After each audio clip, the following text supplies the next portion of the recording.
Joseph Kabila Kabange est arrivé ce vendredi 18 décembre 2020 à Lubumbashi dans la province du Haut-Katanga. Aussi début de couvre-feu sur toute l'étendue du territoire national à partir de 21h à 5h du matin ce vendredi 18 décembre 2020. Enfin, la fête du temps, autrement dit l'avènement du Christ, a été célébrée le 17 décembre à l'église universelle pentecôtiste charismatique ministère des Affranchis.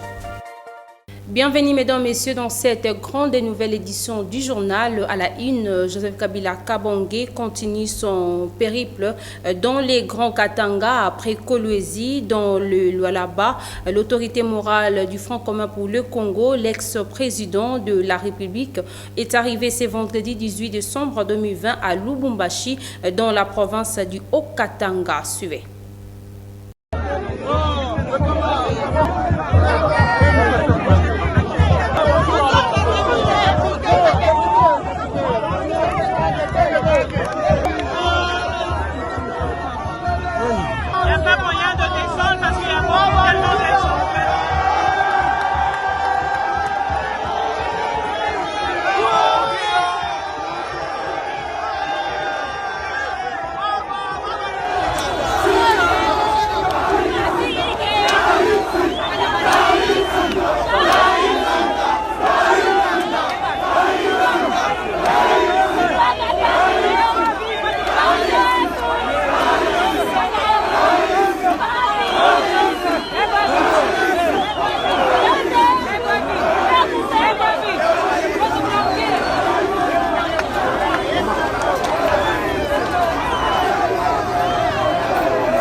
Je l'ai annoncé depuis ce vendredi 18 décembre 2020 sur toute l'étendue du territoire national du couvre-feu à partir de 21h à 5h du matin. C'est là pour arrêter la propagation de Covid-19. Suivez les explications du général Silvano Kasongo dans ses propos recueillis. L'application des mesures d'encadrement sur des couvre-feux. Vous savez que le couvre-feu commence à partir de 21h. Les gens croient que ce sont des rumeurs des réseaux sociaux, mais ce ne sont pas des rumeurs, c'est une réalité. Ce sont des mesures de grâce que le commandant Cyprien a prises pour endiguer la pandémie. Les gens doivent savoir que la maladie est réelle et la deuxième vague est plus forte que la première. Alors nous avons donné des consignes particulières aux policiers, au commandant de la police, pour que le contrôle soit efficace, qu'on soit ferme, mais qu'on soit courtois. Cette fois-ci, il n'y aura pas de badges. Le gouverneur a dit qu'il n'y aura pas de badges.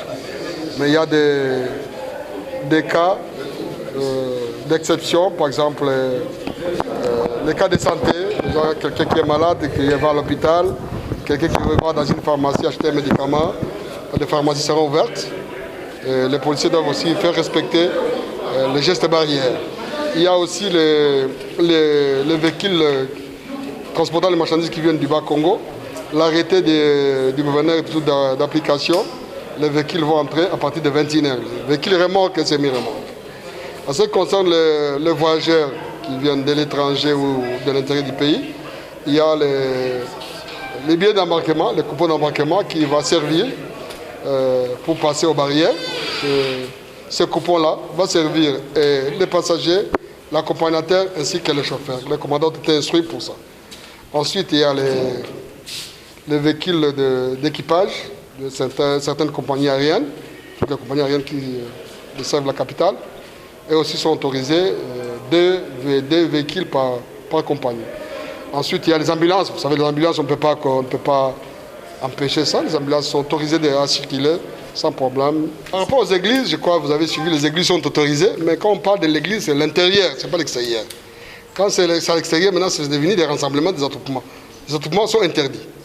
Alors, si c'est à l'intérieur, les églises sont autorisées jusqu'à 21h. Et ils doivent faire respecter les gestes barrières. Et la police va passer pour voir si les gestes barrières sont respectés. Si les médias veulent faire un travail, ils doivent le faire avant 21h. Sinon, ils doivent aller dans un véhicule de la police, chercher la police s'ils veulent faire un travail. Parce que le couvre-feu, tout le monde est concerné. D'abord, il y a la sanction concernant l'arrêté, le port obligatoire et correct du masque. Si vous ne l'avez pas, vous devez payer 5 000 francs, moyenne quittance. Mais si vous ne respectez pas le couvre-feu, vous serez mis à garde à vue. Et le matin, on va vous libérer sans paiement, sans frais. Dans le cadre de la lutte contre la deuxième vague de Covid-19 en République démocratique du Congo, le chef de l'État a pris une série de mesures dont l'instauration de couvre-feu de ce vendredi 18 décembre 2020 dans la ville-province de Kinshasa. La population s'interroge déjà sur les difficultés de transport et autres activités liées à leur vécu quotidien. Suivez ces reportages de Ginette Bézou.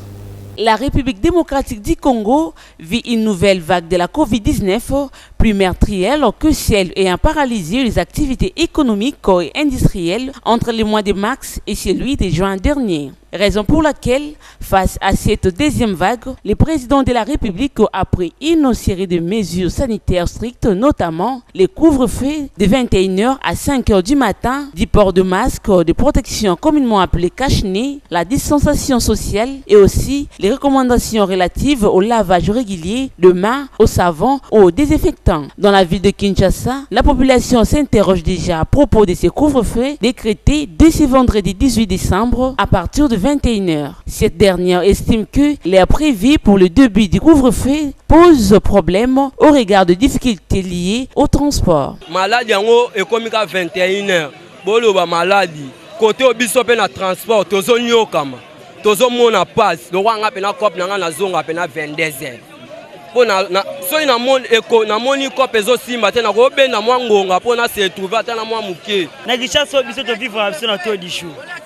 Mama kambo mba loba kula sa batu 20 eh misi ba lukambo na butu eh misi ba lukambo na moi so kocha batu 20 21 ti lobi siko via batu esuka ndeni moni ba pesi ngonga mukie et moins ba pesa ta 22h moins 23h après simanango pa 13h pour 23h wana zo ebana ke mutu nyoso sa zongi na ndaku Mokonza mboka asala nyonso tu batata 22h30 ezama bien pour na peuple congolais ayeba ke déjà partir ba 21h30 be 22h za ndau donc 21h ezana na kokoso makasi pour na biso ba congolais to c'est na chef de l'état ba meka ko dimne moi dose moi ndam ngala teka na sala cop musika na Gambela siko na zonga ndau ba déjà ba 18h 19h transport za la passe embouteillage ndela rond-point ndela Selemba embouteillage makasi.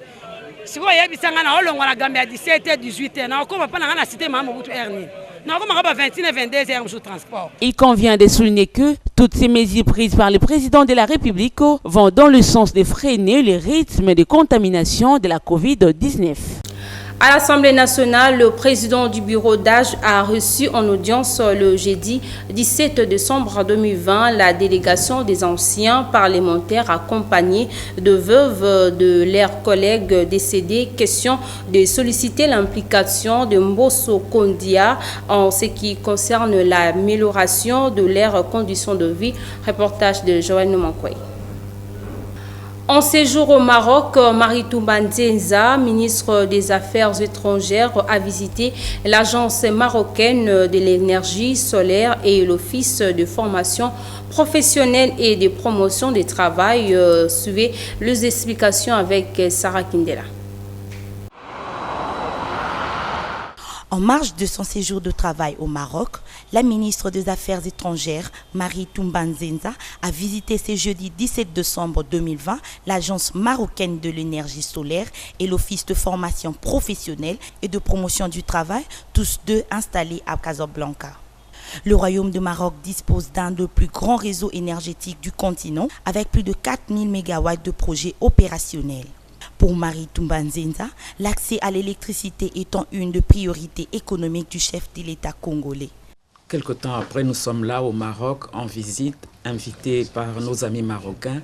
Et effectivement, le premier lieu où nous nous rencontrons avec les Marocains, c'est par rapport à l'énergie. Je vous rappelle que le président a bien parlé de l'énergie et qu'il a mis un accent particulier sur l'énergie solaire. Nous avons l'énergie hydraulique, mais maintenant, il faut... non seulement il faut y travailler pour que ça puisse servir, non pas seulement le peuple congolais, mais tous ceux qui nous entourent et qui ont besoin de cette énergie. Chie un pas, parce que nous sommes venus ici et on nous parle aussitôt de l'énergie. Donc, Nous nous attendons à ce que cette relation que nous venons d'établir avec nos amis de Mazen puisse aller beaucoup plus loin. Au sujet de l'Office de formation professionnelle et de promotion du travail, cette institution assure l'accompagnement de jeunes dans la formation vers les différents métiers, notamment dans les secteurs prioritaires pour le développement de l'économie du pays. En tant qu'opérateur majeur de la formation professionnelle au Maroc, nous avons également dressé globalement l'overview de notre activité en Afrique au profit du développement de notre continent. Donc, les différentes, on va dire la dynamique globale et les différents chantiers de développement démarrés avec notre réseau de partenaires. Nous espérons à travers cette rencontre pouvoir compter la République démocratique du Congo parmi notre réseau de partenaires. Nous serons doublement enchantés et honorés de partager notre savoir-faire, de profiter également des expériences et de l'expertise de votre pays en matière de développement des compétences et d'épanouissement du capital humain. Rappelons qu'au cours de cette visite, il a été question de définir un cadre de coopération avec la République démocratique du Congo, notamment pour développer un partenariat avec des structures congolaises en charge de la formation, de l'insertion professionnelle et de renforcement de capacités. Le gouvernement congolais annonce officiellement le décès du ministre délégué auprès du vice-premier ministre, ministre de l'Intérieur, Sécurité et Affaires coutumières, Eirol Michel Meya. Suivez le porte-parole du gouvernement, Jolino Makelele-Sué. Communiqué nécrologique. Le gouvernement de la République est en deuil. Le ministre délégué auprès du vice-premier ministre, ministre de l'Intérieur, Sécurité et Affaires coutumières, chargé des affaires coutumières, M. Eirol Michel Mvunzi Meya est décédé le mercredi 16 décembre 2020 au centre médical de Kinshasa des suites d'une courte maladie. Le président de la République, chef de l'État, le Premier ministre, chef du gouvernement, ainsi que l'ensemble du gouvernement, présentent leurs condoléances les plus attristées à la famille de l'illustre disparu. Le programme des obsèques sera communiqué ultérieurement. Fait à Kinshasa le 17 décembre 2020 pour le gouvernement. David Jolino Makelele, ministre d'État, ministre de la Communication et Médias et porte-parole du gouvernement. De son côté, le vice-ministre de l'enseignement primaire, secondaire et technique, Didier Boundimbu, a réceptionné le jeudi 17 décembre 2020 un don des kits scolaires de l'ONG de droit français Solidarité laïque représenté à Kinshasa par la Maison des laïcités. Le détail avec Ginette Besson. L'ambassadeur de la France en République démocratique du Congo a remis symboliquement au vice-ministre de l'EPST Didier Boundimbu, qui à son tour les a remis au Proved avant de le passer enfin aux mains de l'échantillon d'élèves venus représenter 60 000 élèves bénéficiaires de la République démocratique du Congo. Pour François Poujolas, ces dons s'inscrivent dans le cadre du programme Rentrée solidaire de l'ONG Solidarité laïque qui choisit chaque année un pays d'Afrique auquel elle remet de fournitures scolaires.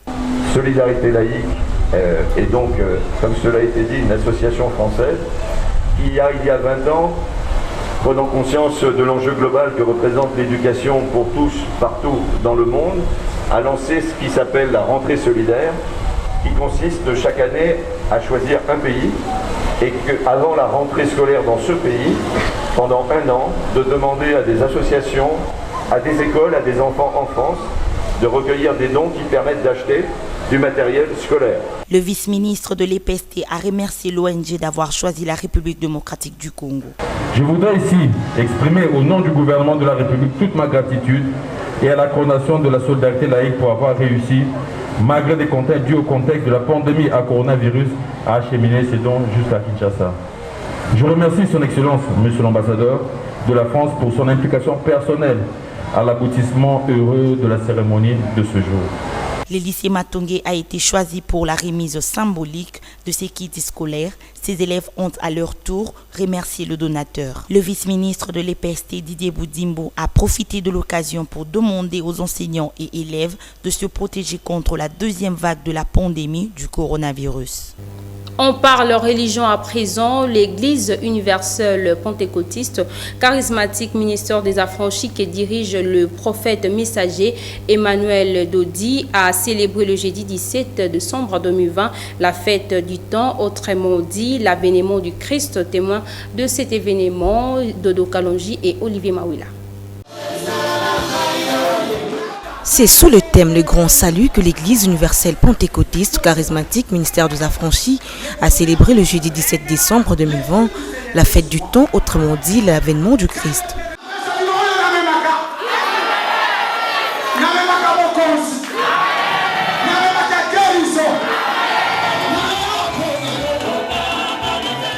Tiré du livre d'Hébreux 9, verset 28 et Galates 2, verset 20, cette date marque le jour où Christ a pris corps dans son envoyé, le prophète Emmanuel Dodi, un certain 17 décembre 1999.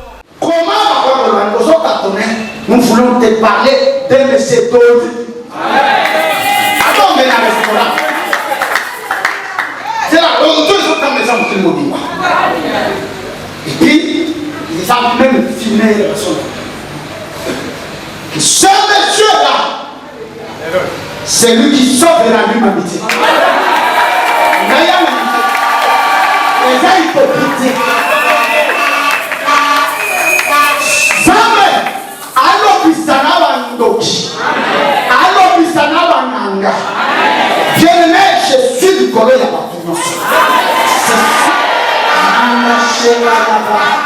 Béni de ces grands jours du salut, les hommes des dieux donnent ici l'objectif et les avantages de la fête du temps. C'est une date très importante. Ça nous rappelle les jours où le prophète Emmanuel et Dodi avaient reçu le Christ. En vérité, c'est ça la fête d'avènement. C'est une date que Christ a pris corps d'un homme, d'une personne. Je cite son nom, Emmanuel Dodi. Et quand il est venu le 17, il nous a apporté le grand salut. Qui dit avènement et allé apparition. Donc le jour que Dieu a pris corps dans un homme, ce corps-là, c'est le prophète Emmanuel Dodi. Situé sur l'avenue de la Révolution, numéro 817, 6e rue, quartier résidentiel, dans la commune de Limité, l'Église universelle pentecôtiste charismatique, ministère des Affranchis, est celle qui célèbre de génération en génération les fêtes de l'Éternel telles qu'énumérées dans les livres de Lévitique 23.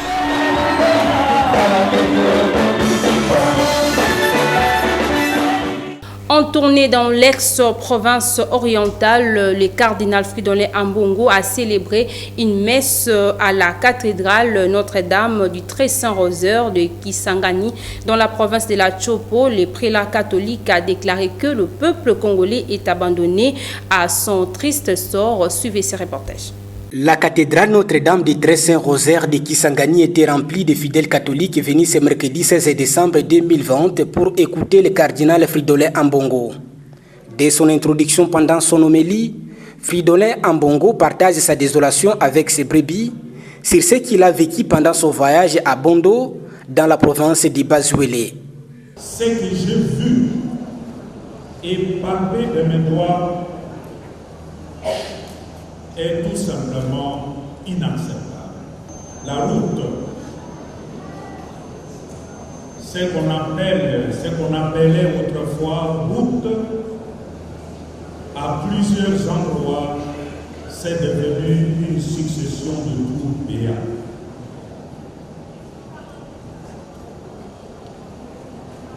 Et l'absence de ces infrastructures de communication hypothèque gravement le processus de développement et d'épanouissement d'un peuple.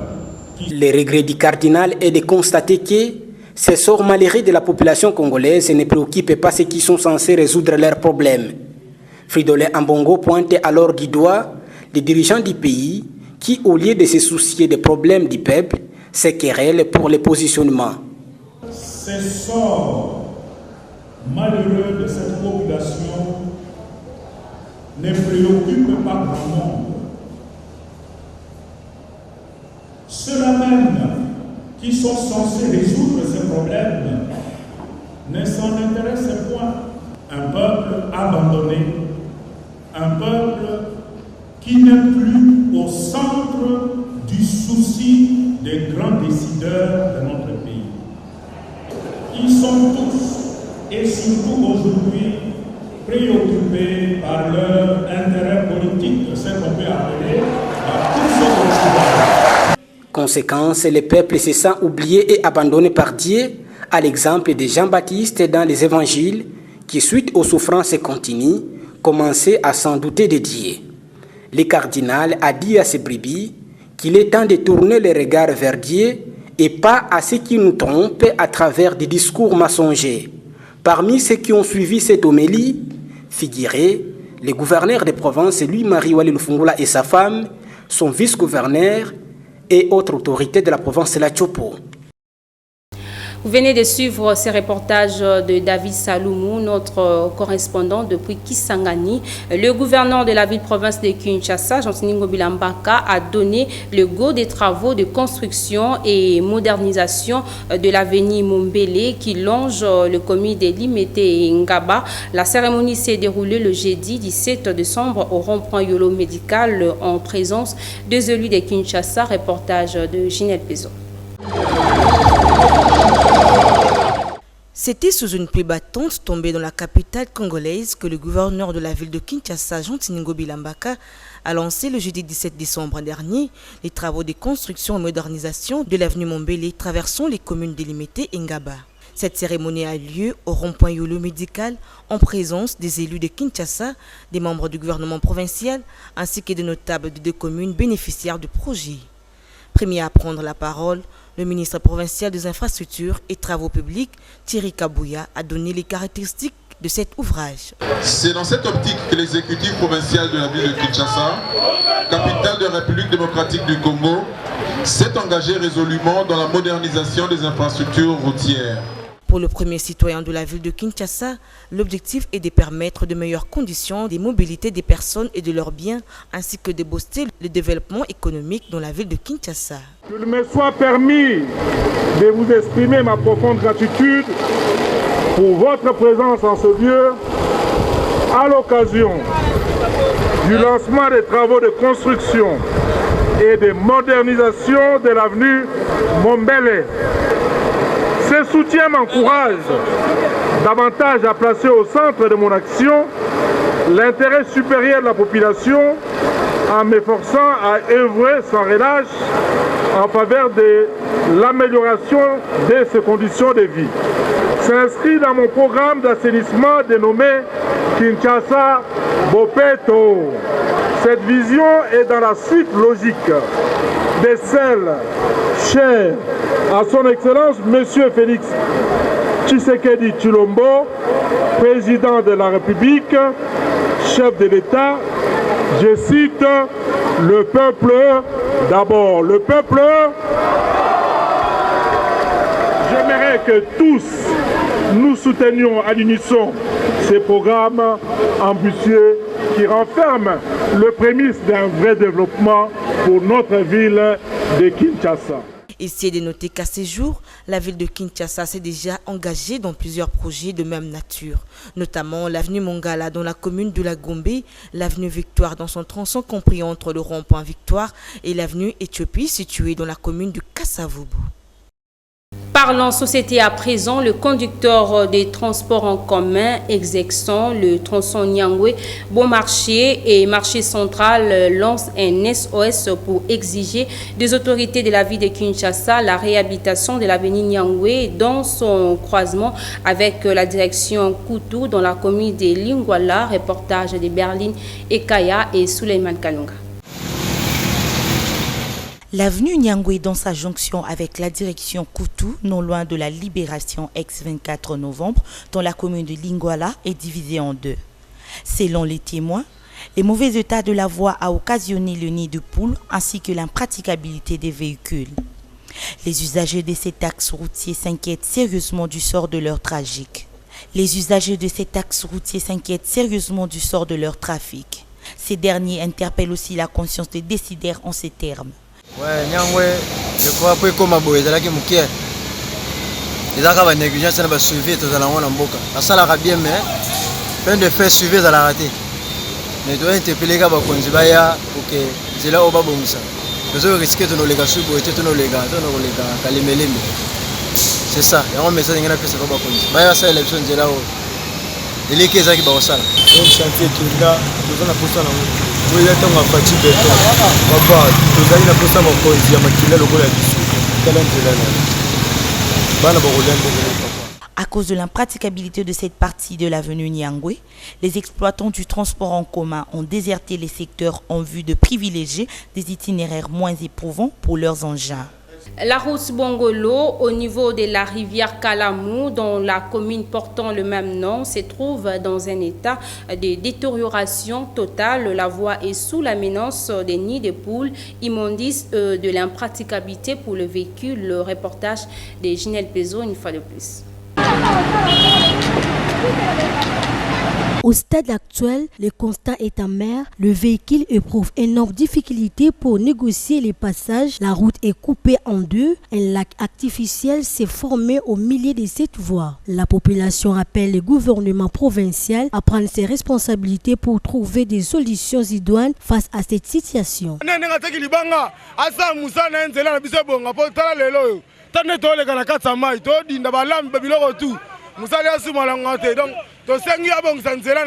À ce qui concerne des immondices sur la route Bongolo au niveau de la rivière Kalamou, il faut dire que ce pont est menacé d'effondrement pour cause des tonnes de déchets domestiques. Devant l'université Simon Kimbangu, il y a aussi des ordures qui, selon les témoins, seraient attribuables à cet établissement. Du côté des autorités de l'université Simon Kimbangu, ces allégations formulées à leur endroit sont fausses. Prévenez maman journaliste nanga mwana soko kei okomona université saline ya kolongola ba imondisi nyonso. Est-ce que ona nyonso pe université comme tachaki yango non mais université salaki quand même ya kolongola nga mwana nyonso ba imondisi ezalaki etikali propre. Et bongo pona ni inte université sala a. Depuis que les travaux de réhabilitation de ce pont Bongolo ont été lancés par le gouverneur de la ville-province de Kinshasa, Jasiningo Bilambaka, le 29 octobre dernier, plus rien ne fait jusqu'à 7 jours. Mesdames et messieurs, vous avez compris que c'est la fin de cette édition, mais d'abord, je vous rappelle le principal titre. Après Kolwezi, Joseph Kabila Kabange est arrivé ce vendredi 18 décembre 2020 à Lubumbashi dans la province du Haut-Katanga. Aussi début de couvre-feu sur toute l'étendue du territoire national à partir de 21h à 5h du matin. Ce vendredi 18 décembre 2020, enfin, la fête du temps, autrement dit, l'avènement du Christ a été célébré le 17 décembre à l'église universelle pentecôtiste charismatique, ministère des Affranchis. Vous avez certainement compris que c'est la fin de ce journal. Merci à Junior Twendele pour la chefferie de cette édition et à Guilhem Mayamba d'Efintundula pour la supervision technique. Merci aussi de retrouver Dodo Kalonji demain pour la grande édition du journal. Vous pouvez suivre cette émission en rediffusion quand vous voulez, où vous voulez sur www.dab.video. Dab.video, le divertissement congolais.